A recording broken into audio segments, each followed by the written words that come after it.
आता तर सध्या तर आहे ना 2-3 दिवस माझे ना कामातच गेले, त्याच्यामुळे ना स्वतःकडे लक्ष देणं काही झालंच नाही. तर सकाळी तर अंघोळ वगैरे करून छान हेअर वॉश वगैरे करून घेतला.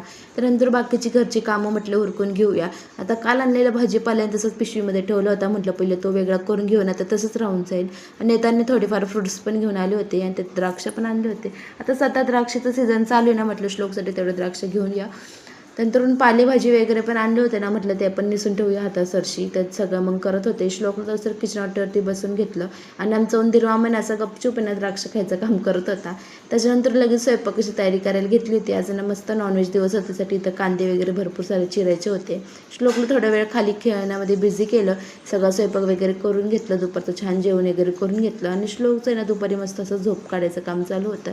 तसं म्हटलं माझी छोटी मोठी जी काम आहेत ना ती करून घेऊया. आता गहू आहेत ना निसायचे होते मला, ते त्याच्यात भरपूर सारे सोंडे झाले होते. म्हटलं ते पहिलं करून घेऊ आणि थोडंसं दळण पण करायचं होतं. मग दुपारी येणं छान असं गॅलरीमध्ये बसून सगळं निसायचं काम करत होते. त्याच्यानंतर थोडंच राहिलं होतं, पण तेवढं श्लोक पण उठला होता. आता हा उठल्याच्यानंतर गप्प बसत नाही, जाऊन त्या चाळ्यामध्येच बसला होता आणि सगळीकडे ना ते गॅलरीमध्ये ना सगळे गहू फेकू दिले होते.